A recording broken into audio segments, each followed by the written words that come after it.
जय जोहार संगवारी हो। स्वागत है आप सभी का दैनिक छत्तीसगढ़ चैनल पर, जहां पर आपके लिए रोज लेकर आते हैं छत्तीसगढ़ के प्रादेशिक समाचार, जो कि हम आपके लिए प्रत्येक जिले से सिलेक्ट करके लाए हुए होते हैं। तो चलिए आज की सबसे पहली बड़ी खबर आई है, जहां पर आपको बता दें कि जैसा कि आप सभी को पता होगा कि बीते कुछ दिनों से हमारे देश में बहुत बड़े मुद्दे के रूप में एक जो है उभरा था, जो कि जेईई और नीट परीक्षाओं को लेकर जो सवाल था वो आखिरकार चल रहा था। तो ऐसे में सोशल डिस्टेंसिंग और सैनिटाइजेशन के साथ जो है छात्रों को एग्जाम सेंटर में प्रवेश दिया गया और पहली पारी की परीक्षा 9 बजे हुई। तो वहीं दूसरी पाली का आयोजन जो है अपराह्न 3 बजे से किया गया, जहां पर रायपुर में सिर्फ सरोना में एक सेंटर था, इसके अलावा भिलाई में एक सेंटर और बिलासपुर में केवल एक सेंटर जो है 3 सेंटर के रूप में छत्तीसगढ़ में बनाया गया था। और साथ ही साथ ये जो परीक्षाएं हैं वो 6 सितंबर तक इसका आयोजन जो है वो होने वाला है। तो वहीं आज की एक और अगली बड़ी खबर की ओर रुख करें, जहां पर प्रदेशवासियों के लिए एक और राहत बड़ी खबर निकलकर सामने आ रही है, जहां पर प्रदेश में जल्द ही चलने लगेंगी बसें। ऑपरेटरों का 2 माह का जो टैक्स है वो माफ कर दिया गया है सरकार के द्वारा, जहां पर राज्य सरकार ने बस ऑपरेटरों की 2 प्रमुख मांगों पर सहमति जता दी है और बस मालिकों ने अगले 2 महीने यानी कि सितंबर और अक्टूबर तक का टैक्स उनको नहीं देना पड़ेगा। यही नहीं, किराया वृद्धि की मांग पर भी शासन ने आंशिक सहमति जता दी है, लिहाजा जल्द ही अब बस ऑपरेटरों में राज्य में बस सेवा शुरू कर सकते हैं। अब देखना ये होगा कि आखिरकार कितने दिनों के बाद जो है बस और सेवा जो है छत्तीसगढ़ राज्य में शुरू हो पाती है। वहीं आज की एक और अगली बड़ी खबर की रुख करें, जहां पर एक अजीबोगरीब खबर आई है, जहां पर बारिश में गोबर बहने की भरपाई कर सकती है छत्तीसगढ़ सरकार। मंत्री अमरजीत भगत बोले, नुकसान की जानकारी हम आपके लिए लेने वाले हैं। जहां पर आपको बताते चले कि प्रदेश में भारी बारिश से किसानों के नुकसान का जो आकलन है वो फिलहाल सरकार कर रही है, जहां पर कलेक्टर्स को ये निर्देश बाकायदा दिए गए हैं और पशुपालकों से गोबर खरीदकर खाद बनाने की तैयारी थी, जहां पर कई जगहों पर भी जो गोबर है वो बाढ़ के माध्यम से बह चुका है। तो ऐसे में प्रदेश की सरकार जो है बारिश में गोबर के नुकसान की भरपाई भी फिलहाल अभी कर सकती है, ऐसी बातें निकलकर सामने आ रही है। वहीं आज की एक और अगली बड़ी खबर आई है, जहां पर आपको बता दें कि अब कुछ दिनों छिटपुट बारिश होगी, तो वहीं धूप से बढ़ेगी गर्मी और उमस। तो वहीं कुछ जगहों पर आज जो है भारी बारिश की संभावना जताई गई है, जहां पर आपको बताते चले कि छत्तीसगढ़ पर पिछले 10 दिन से ताकतवर तरीके से सक्रिय मानसून सिस्टम अब कमजोर पड़ चुका है। तो वहीं अभी राजस्थान के आसपास यह जो सिस्टम है वो सिमट कर रह गया है, यानी कि यहाँ पर जो असर है छत्तीसगढ़ पर वो पूरी तरह से समाप्त हो चुका है।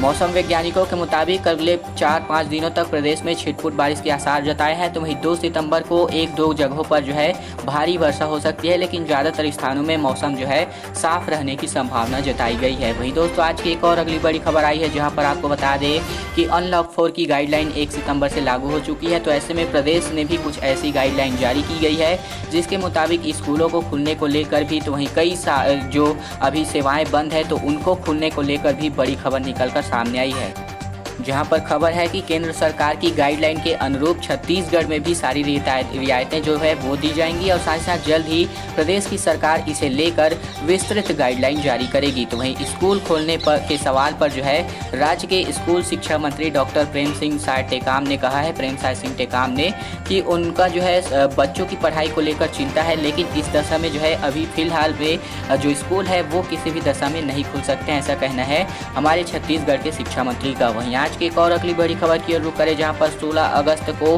15,000 की संख्या में थे संक्रमित मरीजों की संख्या। तो वहीं 31 अगस्त तक ये जो संख्या है आंकड़े हैं वो 31,000 पार कर चुके हैं, यानी कि अगर आपको अनुमान लगाए तो प्रत्येक दिन 1000 के हिसाब से जो संक्रमित सामने आए हैं। साथ ही साथ सीएम के सचिव तारन भी पॉजिटिव पाए गए हैं और 8 नए मौतें भी बीते 24 घंटे में दर्ज की जा चुकी है, जहां पर स्पीकर महंत और मंत्री ताम्रध्वज चौबे सहित क्वारंटीन हुए हैं। और साथ ही साथ आज की दशा में यानी कि बीते 24 घंटे में 1411 नए मरीजों की पुष्टि भी बीते 24 घंटे में प्रदेश में की जा चुकी है।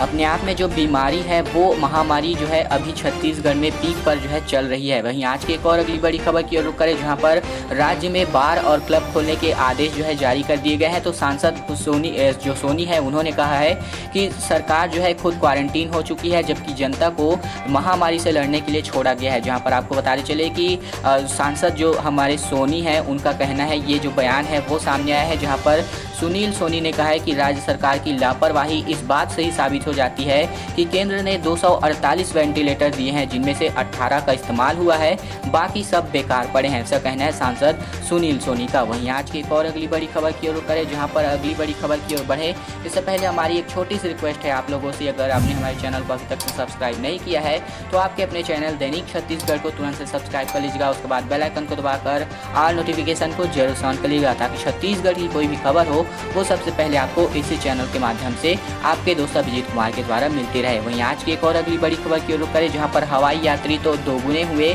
अगस्त के अंतिम 2 हफ्तों में राजधानी से 20,000 लोगों ने किया सफर, जबकि फ्लाइट की संख्या भी बढ़ा दी गई है। ऐसे में पहले दिन 4,000 जो व्यक्ति थे उनका जो सफ़र था वो कंप्लीट हुआ था, तो वहीं अब जो है 10,000 जो व्यक्ति हैं उनका सफ़र कंप्लीट हो चुका है।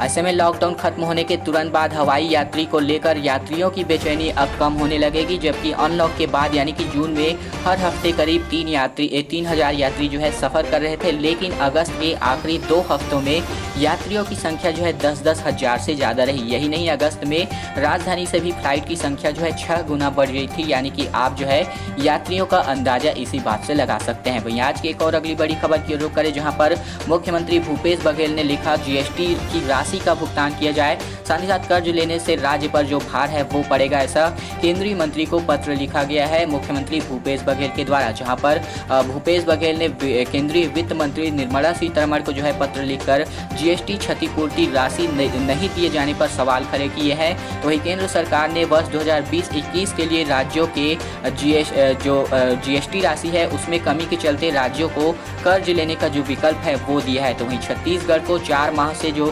2828 करोड़ रुपए है उसकी क्षतिपूर्ति राशि नहीं मिल पाई है, जो 2 माह में देने का प्रावधान फिलहाल चल रहा था, लेकिन अब उसकी पूर्ति नहीं हो पाई है। ऐसे में अब जो है राज्य एक बार फिर से कर्ज लेने की निगाह की ओर बढ़ रहा है। वहीं आज की एक और अगली बड़ी खबर आई है, जहां पर छत्तीसगढ़ में 47% महिलाओं में खून की कमी पाई गई है। जहां पर छत्तीसगढ़ में एक रिपोर्ट में खुलासा हुआ है कि छत्तीसगढ़ में 47% महिलाओं की खून की कमी है महिलाओं में, वहीं 38% महिलाओं के नवजात बच्चों में जो वजन है वो कम है, यानी कि सीधी बात कुपोषण का जो मामला है वो सामने आ रहा है। तो वहीं रायपुर में भी 21% यानी कि 28,000 से अधिक बच्चे जो है कुपोषण का शिकार है, जबकि राज्य में कुपोषण की स्थिति को कम करने के उद्देश्य से हर साल सरकार जो है 1 से 30 सितंबर तक राष्ट्रीय पोषण माह चलाती है, और इस बार भी यह जो है डिजिटलीकरण के तरीके से इसका माध्यम जो है इसका आयोजन जो है वो किया जा रहा है, जो कि 30 सितंबर तक चलने वाला है। वहीं आज की एक और अगली बड़ी खबर की रुख करें दोस्तों, आपको बता चले कि छत्तीसगढ़ में बुनियादी सुविधाओं की कमी जो है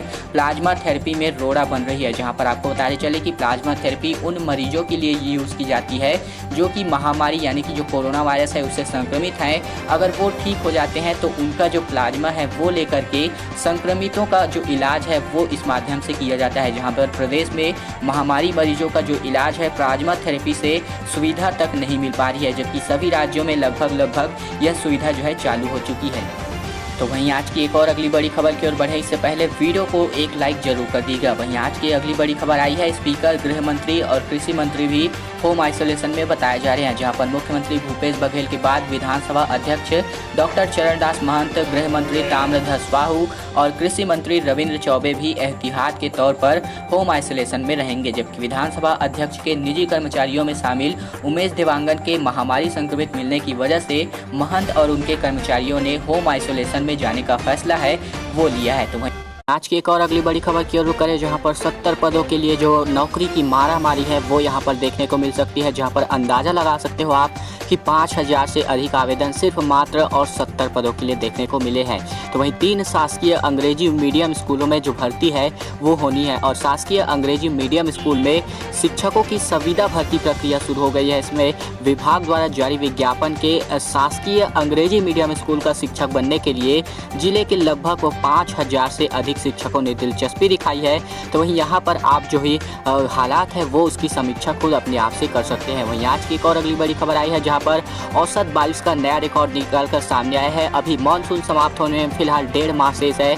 ऐसे में मानसून समाप्त होने में अभी भी 1.5 माह का समय जो है शेष बचा है, लेकिन औसत वर्षा में एक नया रिकॉर्ड बन गया है। जहां पर सिर्फ बिलासपुर जिले की बात करें, जहां पर 1125 मिलीमीटर औसत बारिश हो चुकी है, जो कि बीते 10 वर्ष में केवल एक बार जिले में औसत बारिश का आंकड़ा 1000 को पार किया था। तो ये अपने आप में बहुत बड़ा जो अमाउंट ऑफ वाटर है वो पानी बरसकर जो है यहाँ पर पानी बरस चुका है, माफ कीजिएगा। वहीं आज की एक और अगली बड़ी खबर आई है, जहाँ पर महामारी संक्रमण के चलते प्रकरणों की सुनवाई जो है 2 महीने बाद होगी। तो ये एक डिले हो रहा है, जहाँ पर जो कि जुडिशरी सिस्टम है, न्यायाधीश और न्यायालय है, वहाँ पर महामारी संक्रमण के चलते न्यायाधीशों और कर्मचारियों के ग्रसित होने के बाद से रायपुर जिला न्यायालय की सुनवाई को 2 महीने के लिए आगे बढ़ा दिया गया है। साथ ही साथ रायपुर और इससे संबद्ध गरियाबंद, तिल्दा, राजीव और देवभोग कोर्ट के लिए 15 सितंबर तक बंद रखने के निर्देश दिए गए हैं। तो वही राम कुमार तिवारी ने भी सोमवार को इसका आदेश बाकायदा जारी किया है। वहीं आज की एक और अगली बड़ी खबर की ओर रुख करें, जहां पर आपको बताते चले कि मरवाही विधानसभा सीट पर उपचुनाव को लेकर कांग्रेस भाजपा में किलाबंदी शुरू हो चुकी है। जहां पर सियासी जो रुख है वो जहां पर देखने को मिल सकता है कि मरवाही विधानसभा सीट उपचुनाव को लेकर कांग्रेस भाजपा अपने कार्यकर्ताओं को रिचार्ज करना शुरू कर दिया है। साथ ही साथ पंचायत सम्मेलन के बाद से मरवाही विधानसभा के प्रभारी जय सिंह अग्रवाल अब वन समिति के अलावा क्षेत्र अनेक सरकारी संस्थाओं की बैठक भी लेने वाले हैं। वहीं आज की एक और अगली बड़ी खबर आई है, जहां पर लॉकडाउन में 70% दाल मिलों का काम किया ठप, तो ही नहीं लौटे हैं अभी भी मजदूर। यहां पर जो है पूरी तरह से दाल मिलों का जो काम है वो ठप पड़ा है। तो ऐसे में जो दाल है उनके रेट जो है अब आसमान की ओर और बढ़ते दिखने वाले हैं। जहां पर महामारी काल के दौरान लॉकडाउन ने छत्तीसगढ़ की 70% से भी अधिक दाल मिलों को काम जो है ठप कर दिया है, यानी कि सीधी बात दाल का उत्पादन जो है ठप हो गया है 70%। ऐसे में कुछ समय पहले तो 30% दाल मिलें शुरू हुई थी, लेकिन संक्रमण की दहशत से मजदूरों में काम करने की इच्छा जो है नहीं लौट पाई है। साथ ही साथ मजदूर भी उनके साथ नहीं लौट पाए हैं। साथ ही साथ आज की अंतिम बड़ी खबर की ओर बढ़े, जहां पर 18 साल पहले हुए बारदाना घोटाले में अब तक जो है 28 लाख की वसूली नहीं हो पाई है। ऐसे में आप जो है जो भी न्यायिक जो सिस्टम है उसका अंदाज़ा इस बात से लगा सकते हैं कि 18 साल पहले हुए बारदाना घोटाला, यानी कि हमारे जन्म के लगभग कुछ समय बाद से जो घोटाला हुआ है उसमें जो है 28 लाख की वसूली अभी तक से नहीं हो पाई है। लगभग 18 साल हो बीते चले हैं। जहां पर जिला सहकारी केंद्रीय बैंक रायपुर में 80 लाख के बारदाना घोटाले में लिप्त अधिकारियों और कर्मचारियों के वसूली के कार्यवाही को लेकर नोटिस जारी किया गया है। और वर्ष 2002 के मामले में कांग्रेस सरकार आने के बाद दिसंबर 2019 और 18 बाद दोबारा फाइल खुलने पर जो है पंजीयक सहकारी संस्थाएं इसके जो भी मामले हैं वो यहाँ पर निकलकर सामने आए हैं। तो वही आज की खबरों का सिलसिला बस यही तक था। आपके दोस्त विजय कुमार को दीजिए इजाजत, अगले वीडियो मिलेंगे, तब तक के लिए धन्यवाद, नमस्कार। जाते जाते वीडियो को एक लाइक जरूर कीजिएगा ताकि हमसे मोटिवेशन मिलती रहे और हम आपके लिए ऐसे वीडियोस डेली प्रतिदिन लाते रहे आपके इंटरेस्ट अनुसार।